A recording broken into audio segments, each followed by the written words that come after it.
দীর্ঘ অপেক্ষা এবং অনিশ্চয়তা কাটিয়ে অবশেষে ইংলিশ প্রিমিয়ার লিগের তারকা ফুটবলার হামজা চৌধুরী বাংলাদেশের জাতীয় দলের হয়ে খেলার অনুমতি পেয়েছেন। এই এক সিদ্ধান্ত বদলে দিয়েছে বাংলাদেশের ফুটবলের চিরচেনা চিত্র। ফুটবলারদের দলবদলের বাজার বিশ্লেষণকারী ওয়েবসাইট ট্রান্সফার মার্কেটের মতে এতদিন দক্ষিণ এশিয়ার সবচেয়ে দামি দল ছিল ভারত, তবে হামজা চৌধুরীর অন্তর্ভুক্তির পর সেই স্থান দখল করেছে বাংলাদেশ। বর্তমানে বাংলাদেশ জাতীয় দলের সম্মিলিত বাজার মূল্য $3.05 মিলিয়ন। অন্যদিকে হামজা চৌধুরীর একার বাজার মূল্য $4.50 মিলিয়ন।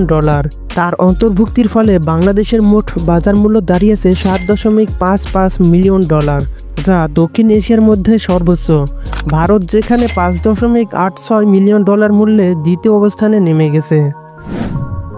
লেস্টার সিটির এই মিডফিল্ডারের অন্তর্ভুক্তি শুধু পরিসংখ্যানেই নয়, মাঠের খেলায়ও বাংলাদেশ দলকে নতুন উচ্চতা নিয়ে যাওয়ার প্রতিশ্রুতি বহন করে। তার উপস্থিতি দলের মনোবল এবং সামগ্রিক কৌশলগত দিককে আরও শক্তিশালী করবে। চলতি বছরের মার্চে ভারতের বিপক্ষে ম্যাচে হামজা চৌধুরীর অভিষেক হতে পারে।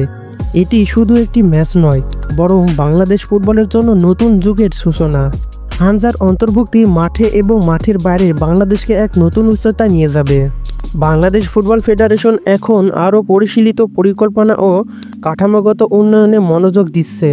ফুটবলারদের পারিশ্রমিক বৃদ্ধি, আধুনিক প্রশিক্ষণ ব্যবস্থা এবং আন্তর্জাতিক মানের প্রস্তুতি এখন সময়ের দাবি।